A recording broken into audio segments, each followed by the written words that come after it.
Lista de verificación completa. El vuelo 1549 de US Airways acaba de despegar del aeropuerto La Guardia de Nueva York. Pájaros. Rayos. E inmediatamente los alcanzamos. Mi aeronave. Tu aeronave. Ambos motores del avión dejaron de funcionar. Mayday, Mayday. Aquí Cactus 1549. El avión se precipita a tierra. Hay solo unos pocos segundos para decidir qué hacer. Si podemos despejarla, aterricen en la 1-3. No podemos. 155 vidas dependen de una acertada decisión de los pilotos. ¡Bajen la cabeza! Pueden aterrizar por la pista 1 en Titir. Imposible. Con una mala opción a la derecha y una peor a la izquierda, la tripulación decide aterrizar su Airbus en la pista que tienen adelante. Acuatizaremos en el Hudson. Mayday, Mayday.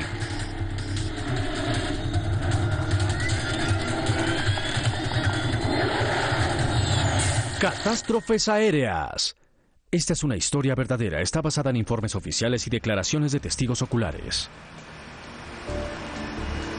Aterrizaje heroico en el Hudson. Enero 15 de 2009. El aeropuerto La Guardia de Nueva York al mediodía.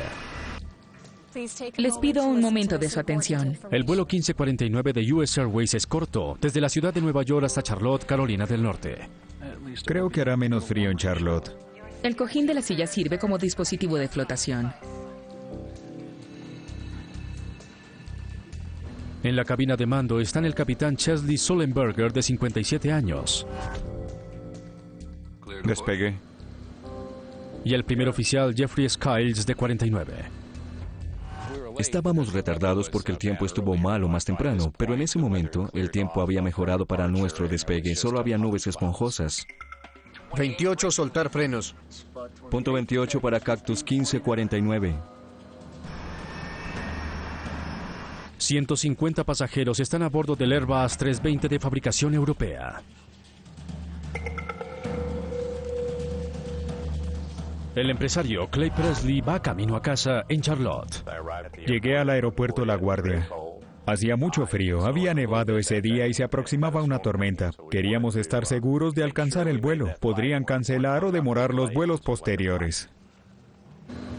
La tripulación había volado una hora antes desde Charlotte con Sullenberger en los controles. Tus frenos, tu aeronave. El primer oficial Skiles volará el avión de regreso a Charlotte. Mi aeronave. Es corriente compartir los deberes de los pilotos en esta forma. Pista 4, autorizados para despegue. Cactus 1549, autorizado. Este viaje es la última etapa de una secuencia de vuelos de 4 días para ambos hombres. Hicimos las comunicaciones habituales. Fue un despegue normal. Procedimientos previos normales. No hubo absolutamente nada que indicara que este despegue sería diferente a cualquier otro de toda mi carrera. Pero al final del día serán la tripulación más famosa del planeta. Tren de aterrizaje.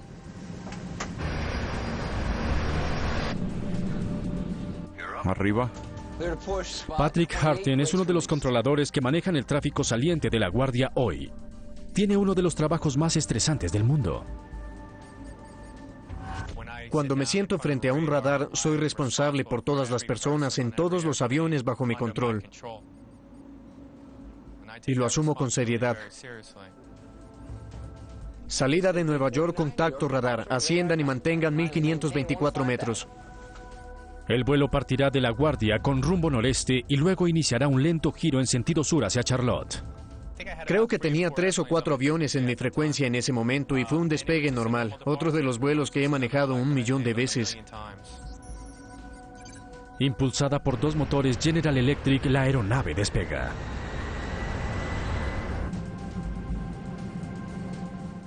$200 metros ascendiendo a 1500. Qué hermosa vista tenemos. Sí. Lista de verificación completa. El vuelo 1549 viaja a poco menos de 400 kilómetros por hora. Lleva solo 1 minuto y medio en el aire. Vi algo de reojo ligeramente a nuestra derecha, pero frente a nosotros había una formación de aves. Pájaros. Estaba muy cerca, demasiado cerca para poder maniobrar y pasarles por el lado. E inmediatamente los alcanzamos. Se sentía la potencia del avión al avanzar y luego se oyó un fuerte estruendo. Parecía como si se hubiera detenido en el aire al chocar con una pared de ladrillo. ¡Se incendió! Alguien gritó. El motor se incendió.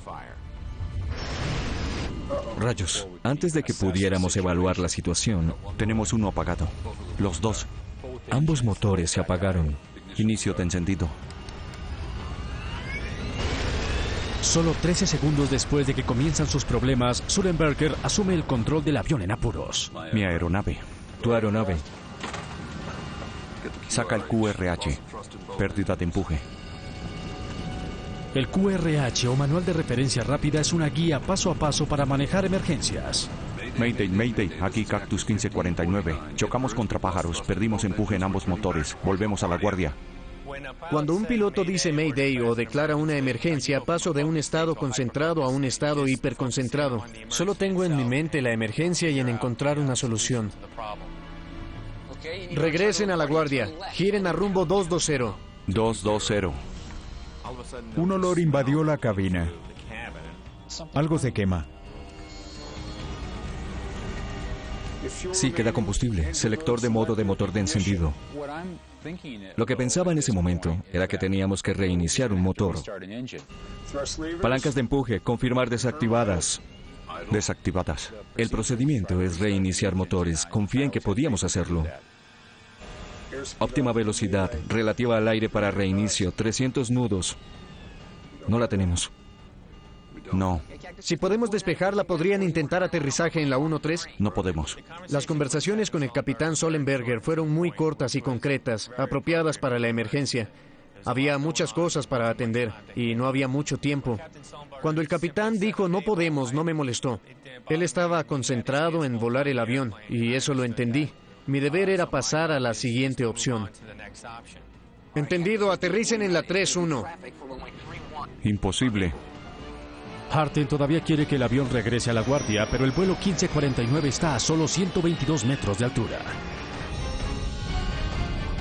Pista 4 disponible, giren a la izquierda y aterricen. No creo que lleguemos a alguna pista. ¿Qué hay a la derecha? En New Jersey, Titirboro. Bien, a su derecha está el aeropuerto de Titirboro. ¿Quieren intentar?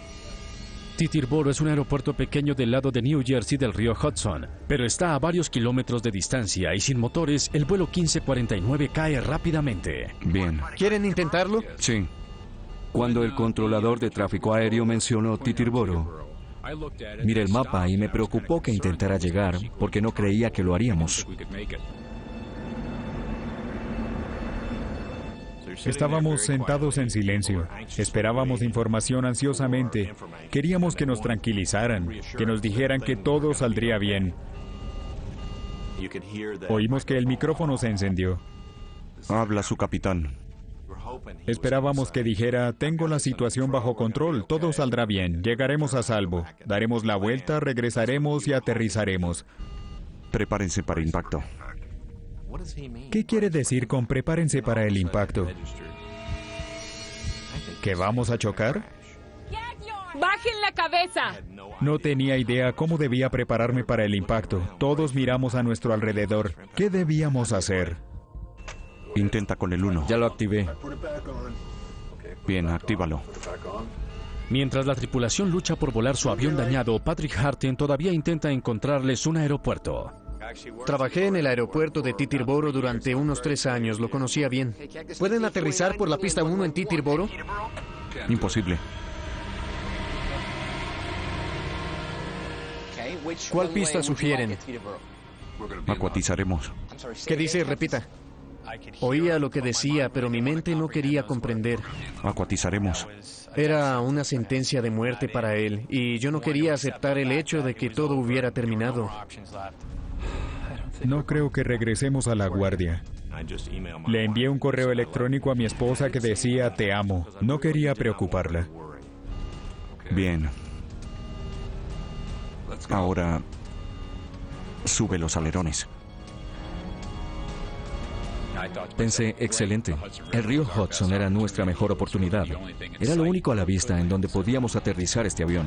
Los pasajeros en el avión ven cómo el Hudson se acerca y empiezan a hacer sus propios preparativos. Entonces pensé, si vamos a chocar, tengo que saber en dónde están las salidas de emergencia. Si el agua se filtra, tengo que sostener la respiración el tiempo suficiente para llegar a una de esas salidas y abrir la puerta.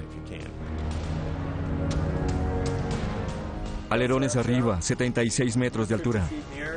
Era imposible reiniciar un motor. Empecé a darle velocidades relativas al aire y altura, 170 nudos, para darle una idea por la ubicación de lo que ocurría. Alerones 2. ¿Quieres más? No, sigamos así.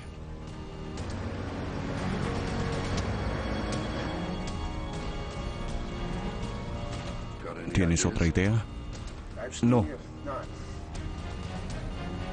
Estábamos concentrados y siempre creí que todo saldría bien. Por debajo de 91 metros, el radar de Patrick Harten no capta el avión. El vuelo 1549 desaparece.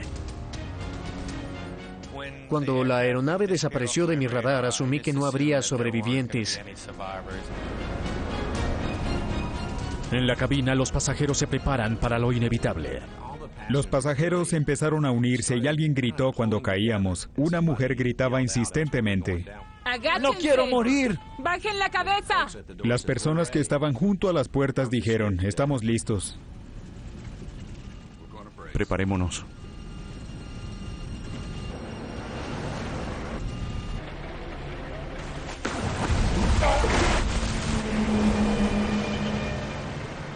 Parecía que el avión fuera a llegar hasta el fondo del río Hudson.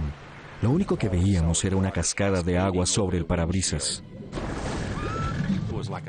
Me sentí como en un tornado. Caían pedazos de avión. Algunas personas se golpearon. Luego el avión flotó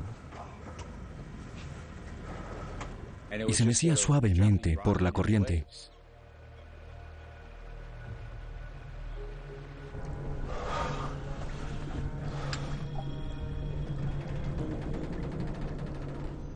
Nos quedamos sentados muy conmocionados pensando en qué vendría.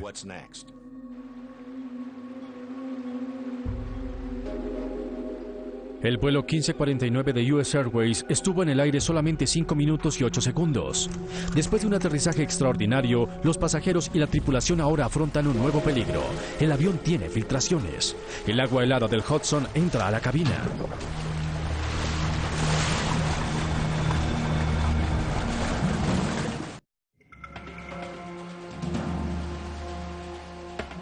La tripulación del vuelo 1549 acaba de realizar una hazaña de aviación de extrema dificultad, pero aún le espera más trabajo. El capitán Sullenberger se dirige hacia la cabina de pasajeros mientras el primer oficial Skiles desactiva todos los sistemas del avión. Me quedé atrás y revisé toda la lista de verificación de evacuación. Entré a la cabina tal vez unos 45 segundos después de que aterrizamos. En un instante, el avión de $75 millones queda convertido en una insólita embarcación que flota por el río Hudson. Ahora se llena de agua helada.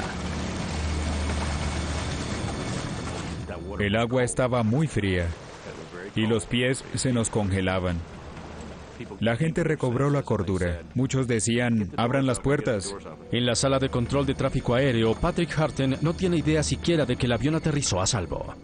No creí que alguien pudiera sobrevivir a un acuatizaje así. No era un buen momento para mí, no estaba en condiciones de controlar el tráfico aéreo. A Harten lo llevan a la oficina del sindicato. No obstante su experiencia traumática, el protocolo exige que exponga su versión de los eventos. No quería hablar con nadie, solo quería esconderme bajo una roca. Necesitaba que mi esposa supiera lo que había pasado, pero sabía que no podía hablar con ella porque estaba en un estado frágil y no quería derrumbarme. Le mandé un mensaje de texto muy sencillo que decía, tuve un accidente, no estoy bien, no puedo hablar ahora.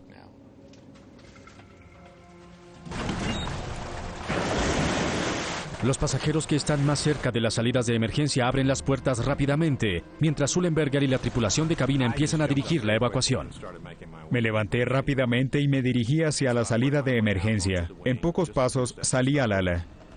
Los demás tenían sus dispositivos de flotación, sacaron los cojines de sus sillas o tenían chalecos salvavidas. Yo no tenía nada.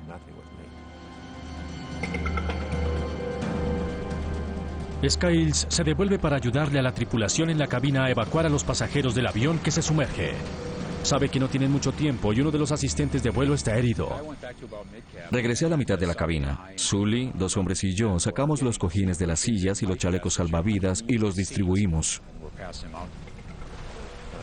Miré a mi alrededor tratando de evaluar la situación.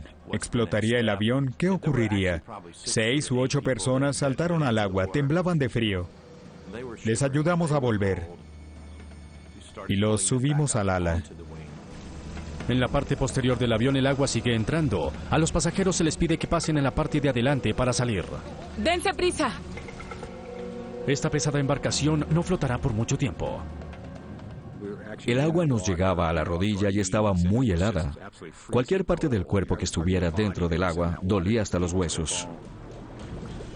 ¡Vengan, hacia adelante! ¿Hay alguien aquí? Estábamos seguros de que no quedaba nadie dentro del avión, pero de lo que ocurría fuera, en las salas, no teníamos idea. Skiles y Sullenberger son los últimos en salir del avión. Vi la enorme ola que levantó el avión al caer en el agua. Un avión comercial cayó al agua. Llevan 10 minutos en el agua. El aeropuerto La Guardia envió una alerta a los servicios de emergencia de Nueva York. En la mitad del Hudson, 155 personas congeladas esperan que llegue ayuda a tiempo. Vi el primer transbordador y la timonera. Sentí que todo saldría bien. Hubo un gran alivio. Los primeros en llegar son los transbordadores de pasajeros que llevan a las personas de un lado al otro del Hudson. Después llegan la Guardia Costera y los bomberos. El ambiente en el transbordador era de preocupación porque en ese momento no sabíamos si todos habían salido. Estaba en la oficina del sindicato preparándome para rendir mi declaración. En ese momento un amigo se asomó a la oficina y me dijo, oye, parece que todos sobrevivieron. Y yo le dije, ¿es en serio? Era una noticia increíble. Seguía traumatizado por el evento en sí, pero el hecho de que todos sobrevivieran fue como si me quitaran el peso del mundo de los hombros.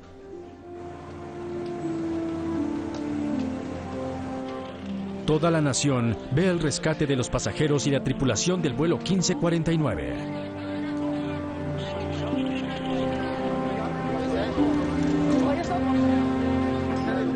Hace frío. Oye, ¿estás bien? Sí. Igual que muchos otros alrededor del mundo, los investigadores de la NTSB o Junta Nacional de Seguridad del Transporte están viendo las imágenes. Vean esto. Nos enteramos del accidente antes de iniciar la investigación. Los canales de televisión mostraron la aeronave dentro del río.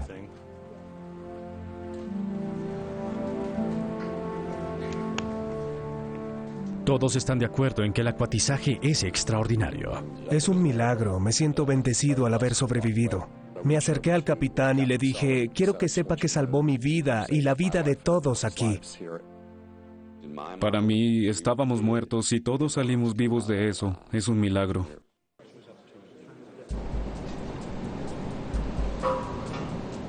En la tarde, el avión está casi bajo el agua. La corriente lo lleva hacia el borde del río. La aeronave estaba atada al muelle. Fuimos a verla para saber a qué nos enfrentaríamos, aunque no podíamos hacer mucho de noche. Llega Harold Reichel, investigador de la NTSB. El agua estaba oscura. Solo vimos la cola, la mayor parte del fuselaje y una de las alas que estaban bajo el agua.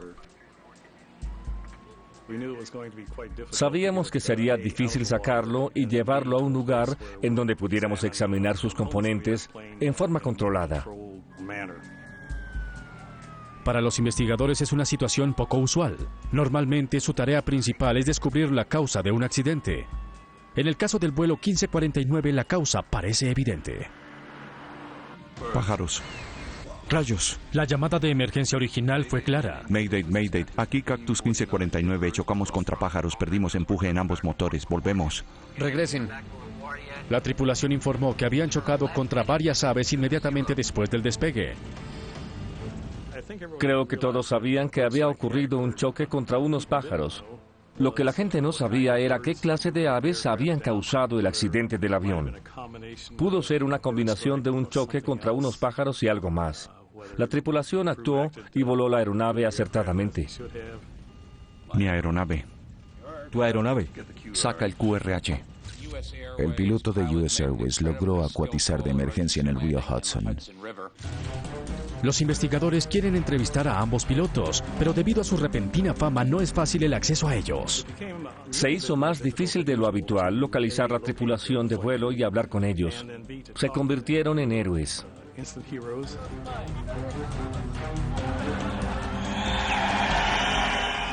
Nada en la vida puede prepararnos para el frenesí de los medios en una situación como esta. Y no solo el reconocimiento recién adquirido de los pilotos es un obstáculo para los investigadores como Katherine Wilson. Uno de los aspectos más desafiantes en este caso fue que nadie quería mancillar el nombre del capitán Sollenberger. Era un héroe y nosotros éramos las personas a las que nos correspondería analizar su actuación. Para probar que las aves causaron el accidente, las autoridades sacaron el avión del agua, pero falta una pieza vital. Nos habían dicho que ambos motores estaban todavía unidos a la aeronave, y eso resultó no ser cierto. La meta era descubrir en dónde estaba el segundo motor.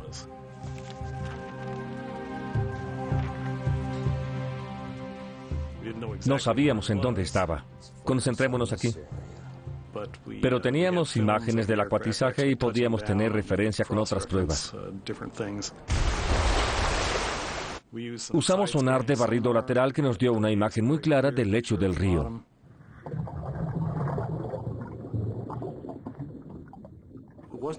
No era fácil de hacer porque el río Hudson tiene corriente y la corriente cambia con el transcurso del día. Finalmente, se necesitaron 3 días para encontrar el motor. En pocos días, el motor recuperado y el resto de la aeronave se llevan a una bodega en New Jersey para que los investigadores puedan estudiar los restos minuciosamente. Desde luego, no podíamos hacerlo a orillas del río Hudson. Ya podrán imaginarse la dificultad para transportar un avión de 45 a 60 metros de largo por una zona tan poblada en New Jersey. Mientras llevan el avión, los investigadores se dedican a estudiar las cajas negras. Oigámosla. Estas estaban en la parte más averiada del avión, la cola. La grabadora de voz de la cabina de mando y la caja negra estaban en estado impecable. La aeronave sufrió daños considerables en su parte posterior, pero las grabadoras sobrevivieron. Tuvimos suerte, bajamos toda la información. ¡Rayos! Tenemos uno apagado, los dos. La caja negra de la cabina de mando proporciona información vital de la respuesta de la tripulación a la emergencia. Tanto el capitán como el primer oficial actuaron en forma profesional. Inicia encendido. Cada uno tenía sus propias funciones y responsabilidades. Cumplieron con ellas durante el accidente y solo se comunicaron cuando fue necesario. Sube alerones. En el vuelo 1549... Tu aeronave. Mi aeronave. En segundos, cada miembro de la tripulación asumió sus responsabilidades individuales. Parte de la razón por la cual manejaron la emergencia en forma tan idónea fue que Jeffrey Skiles acababa de terminar su entrenamiento en Airbus. Era mi primer viaje como piloto de línea regular en el Airbus A320 y acababa de salir de entrenamiento. Y el beneficio de eso fue que sabía cuál era la lista de verificación que debía consultar. Sí, queda combustible, selector de modo de motor, encendido. Están entrenados para emergencias. Palancas de empuje. Hay que seguir los procedimientos. Eso fue lo que hizo el primer oficial Skiles al usar la lista de verificación apropiada. Sin embargo, cuando los investigadores examinan la lista de verificación para reiniciar los motores de este avión, hacen un descubrimiento inquietante. Se concibió para un evento que ocurriera a 6.096 metros de altura. La tripulación tendría tiempo para repasar una lista de verificación de 3 páginas. Al final estaban las instrucciones para un acuatizaje forzoso. Era una lista de verificación de 3 páginas y solo pude leer página y media en el tiempo que tuvimos. Óptima velocidad para reinicio. Gastaron mucho tiempo reiniciando los motores. Debieron prepararse para el acuatizaje. 300 nudos. No la tenemos. No. Las listas de verificación demasiado complicadas han influido en accidentes aéreos mortales. En 1998 se inició un incendio a bordo de un avión de pasajeros de Swiss Air. La revisión completa de la lista de verificación que usó la tripulación para esta situación les hubiera tomado hasta 30 minutos. Tiempo que no tuvieron.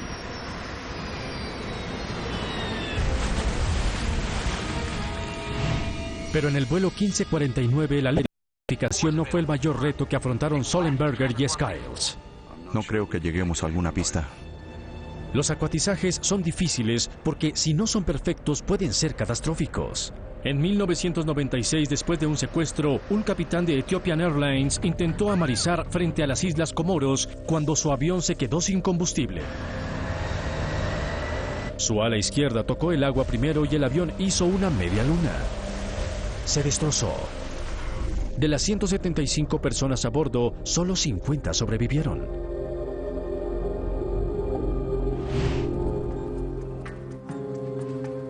Los investigadores pronto descubren que ninguna de las líneas aéreas principales usa simuladores para enseñarles a sus pilotos a acuatizar. El entrenamiento para acuatizar en un simulador es muy difícil. No tenemos los modelos que simulen con precisión el comportamiento de un avión cuando acuatiza. Sería muy difícil justificar el entrenamiento de los pilotos para esta clase de evento. No obstante, sin haber pasado jamás por una simulación, el capitán Sullenberger hizo casi todo bien. Mantuvo la nariz arriba y las alas niveladas. Dejó que la cola tocara el agua primero, desacelerando el avión lo suficiente para que sobreviviera al impacto. Buen manejo. Los investigadores de la NTSB recurren a su propia simulación para contestar una pregunta. ¿Tenía Sullenberger que aterrizar en el Hudson? Prepárense. ¿O hubiera podido llegar a una pista? Mayday, Mayday, aquí Cactus 1549, chocamos contra pájaros. Los investigadores estudian las actuaciones de Chelsea Sullenberger y Jeffrey Skiles en los momentos posteriores al choque contra las aves. Encendido. Queríamos saber, ¿hicieron los pilotos lo adecuado? Entonces lo que hicimos en el simulador fue poner a prueba eso. ¿Tenían suficiente energía para regresar a la guardia? Y descubrimos que en un 50% de las pruebas pudieron regresar. No obstante, cuando incluyen una demora de 35 segundos después del choque contra las aves que cubre el intento de la tripulación para reiniciar los motores, todos los pilotos del simulador caen a tierra antes de llegar a la pista. Cuando tuvimos en cuenta el proceso de toma de decisiones del capitán Sullenberger, nos dimos cuenta que no era posible regresar. Pista 4 disponible. Sin lugar a duda, acuatizaremos. Aterrizar el avión en el Hudson fue la decisión acertada. Sullenberger no tenía la suficiente altura para planear hasta la guardia o Titirboro. Tenemos uno apagado. Los dos. Los investigadores también descubren que Sullenberger tomó una decisión que no estaba en la primera parte de la lista de verificación. Decisión que fue determinante para la supervivencia de todas las personas a bordo. Activaré la APU. En los aviones comerciales, los motores proporcionan energía a los sistemas eléctricos. Si dejan de funcionar, la tripulación pierde sus sistemas. La APU, Unidad de Energía Auxiliar, es un generador de emergencia que mantiene algunos dispositivos en funcionamiento. La APU les permitió seguir viendo sus pantallas. Los instrumentos siguieron funcionando. También le permitió al mismo A320 ayudar en el heroico acuatizaje. La APU le proporcionó energía al cerebro electrónico del avión, impidiéndoles a los pilotos tomar medidas potencialmente peligrosas. Los mantuvo dentro de los límites de vuelo.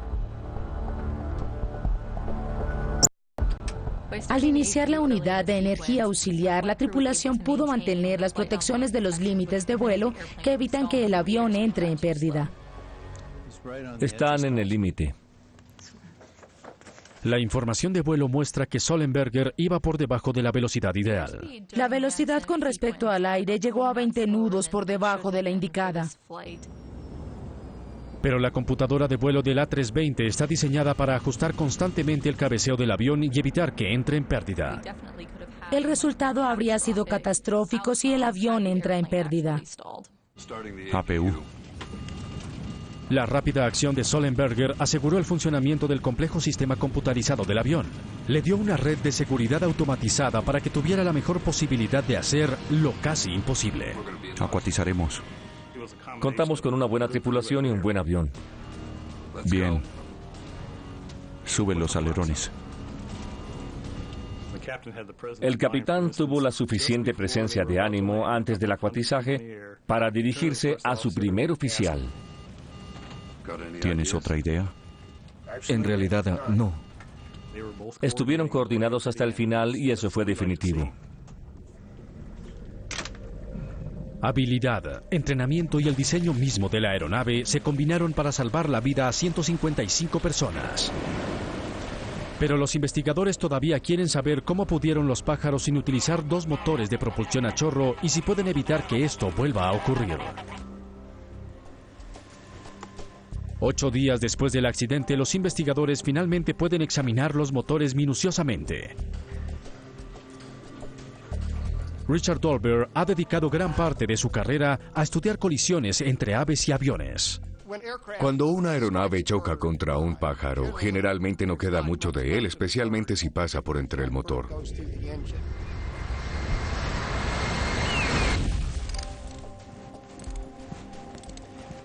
Los motores se analizan pieza por pieza para tratar de determinar exactamente qué ocurrió a 915 metros de altura sobre Nueva York. Miremos adentro. Expusimos las superficies del motor a una luz negra. Las proteínas de muchos tejidos son fluorescentes bajo la luz negra. Gran parte del tejido había desaparecido, pero muchas de las proteínas permanecieron allí, en el motor. Miren eso. Al fondo del motor derecho, los investigadores encuentran una taza más o menos de restos carbonizados. La mayor parte de los restos encontrados eran solo tejido muscular, fragmentos de hueso y minúsculos restos de plumas. Encontré unas 29 muestras en un motor y aproximadamente 14 en el otro. Pero los motores no son la única parte del avión que está averiada. Pájaros. Rayos. La aeronave chocó contra muchas aves.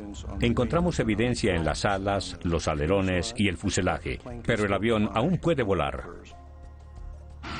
La amenaza de los choques contra aves es bien conocida. Los choques contra pájaros son un problema mucho más grande de lo que el público en general se imagina. En los últimos 20 años, 210 aeronaves aproximadamente se han destruido debido a colisiones con ellos. Mayday, Mayday. Este Boeing 757 aspiró un cuervo al despegar de Manchester, Inglaterra. Aterrizó a salvo poco después. En 2008 solamente hubo 4 accidentes dramáticos. Un Boeing 747 succionó un cernícalo con uno de sus motores. La tripulación abortó el despegue y sobrevivió. El avión se destrozó. Esta aeronave aspiró pelícanos con ambos motores y uno terminó en la cabina. La reparación costó $2 millones. El motor de un M-10 sufrió daños considerables al succionar un ganso salvaje. El costo de la reparación fue de $900,000. Y 5 personas murieron cuando este Cessna chocó contra por lo menos un pelícano. Más de 200 personas han muerto en accidentes causados por aves desde 1988. El problema podría empeorar porque ahora hay más aves. Al restringir el uso de pesticidas tales como el DDT, que eran peligrosos para las aves, hemos visto una considerable recuperación de las poblaciones de especies. Hubo un extraordinario aumento de gansos canadienses, que son residentes, no migratorios. En todo el país, la población ha aumentado de 1 millón a unos 4 millones.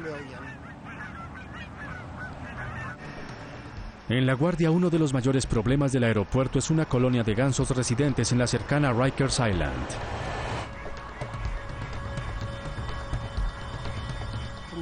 Entre los años 2002 y 2004, hubo 8 incidentes con gansos en el aeropuerto LaGuardia, que involucraron aves en el mismo aeropuerto o sus vecindades. Uno estuvo muy cerca de causar un grave accidente. En los últimos años, los funcionarios del aeropuerto han reunido cientos de gansos de Rikers Island para aplicarles la eutanasia. Es una medida polémica, pero muy eficaz. Entonces, ¿de dónde vinieron estas aves? Si los gansos que chocaron contra el vuelo 1549 de US Airways eran locales, pueden controlarse. Los investigadores deben tener más información al respecto. Los restos que encontramos eran tan pequeños que no pudimos determinar la clase de ave. Buscamos la ayuda del Instituto Smithsoniano, que aún con restos muy pequeños y diminutos pedazos de pluma o tejido, podían identificarlos. Era nuestra esperanza.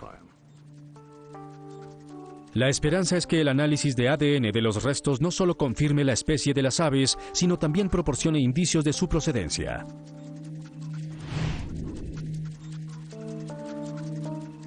Mientras esperan respuestas, los investigadores se dedican a averiguar cómo unos pocos pájaros pudieron derribar una aeronave de 68 toneladas.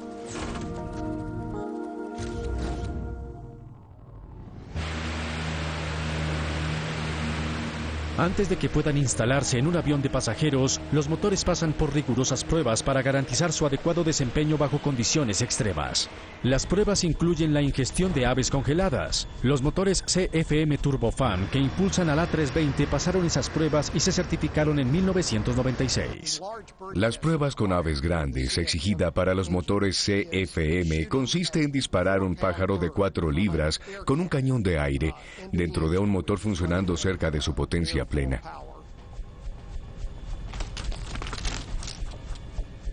Para pasar, los motores no tienen que seguir funcionando, pero no pueden destruirse. Esto fue lo que ocurrió en el avión de Sullenberger. Los motores no sufrieron lo que llamamos fallas no contenidas. Ningún fragmento grande de las aspas de los ventiladores ni otros pedazos de motor salieron disparados por su cubierta. Las aspas de los ventiladores son las piezas más interesantes de observar. Cuentan historias increíbles. Una serie de aspas de ventilador en todo el motor comprime el aire entrante hasta que se enciende en el núcleo creando impulso. Las aves ingeridas pueden causar estragos en este proceso. Cuando las aspas del ventilador de un motor fallan, causan mucho daño. En este caso particular, todas las aspas del ventilador estaban ahí. Sufrieron daños considerables, pero ninguna se rompió. Un análisis de los motores muestra que mientras las aspas de ventilador primarias sobrevivieron al impacto, la delicada maquinaria dentro de los núcleos de ambos motores se destrozó. Dios, tenemos uno apagado. Los dos. Cuando examinamos el interior del motor y el núcleo, descubrimos que el daño era considerable. Cuando un pájaro llega hasta el núcleo, su masa, muy grande comparada con estas aspas, les hace mucho daño.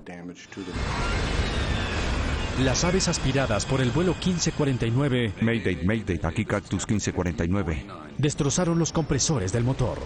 Los núcleos de ambos motores aspiraron los fragmentos metálicos de estos compresores rotos y los motores se apagaron. Chocamos contra pájaros, perdimos empuje.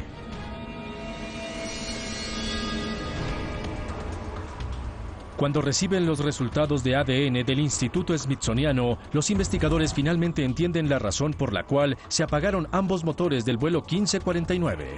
Los pájaros que chocaron contra la aeronave de Sullenberger y Skiles eran gansos canadienses adultos, mucho más grandes que cualquier ave utilizada en las pruebas de los motores.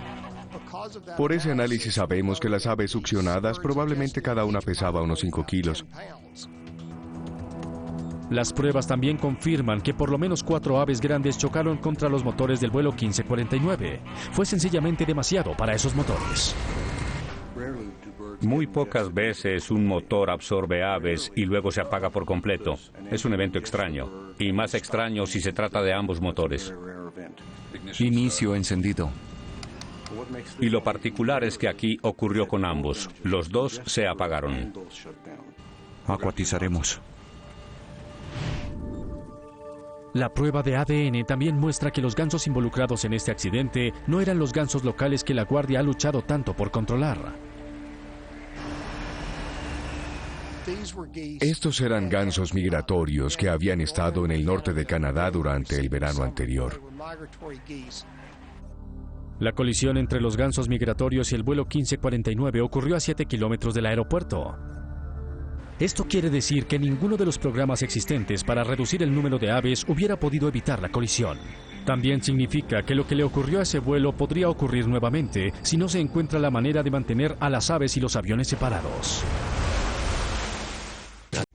Whisky 2-1, contacto con radar perdido. Informe 20 DME sudeste. Cada año unos 2 millones de aviones pasan por el espacio aéreo de Nueva York. Las personas en su mayoría no comprenden los problemas que los pájaros pueden causarle a una aeronave. No entienden cómo un organismo pequeño, aparentemente insignificante en comparación con el tamaño de un avión, puede causar accidentes catastróficos.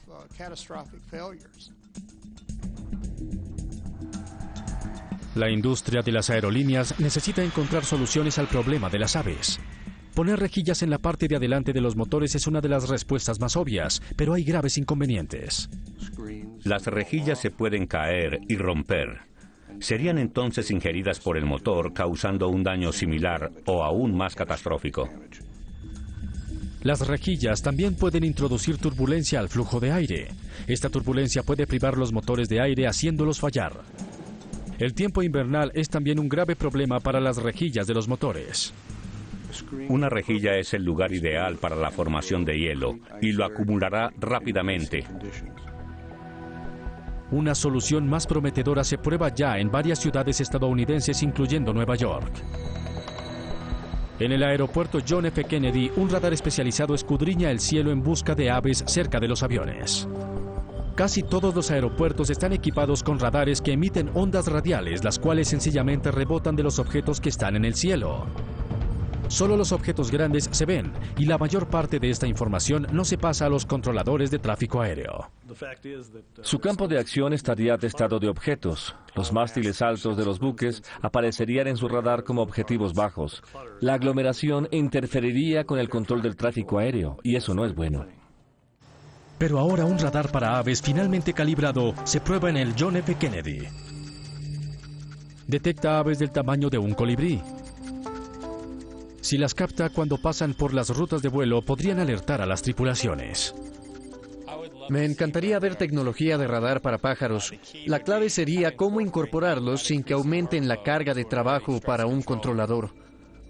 Las pruebas continúan, pero el uso generalizado del radar para aves está todavía a años de distancia. Pista 4, autorizados para despegue. Cactus 1549, autorizados. Hasta entonces, las colisiones entre aves y aviones continuarán.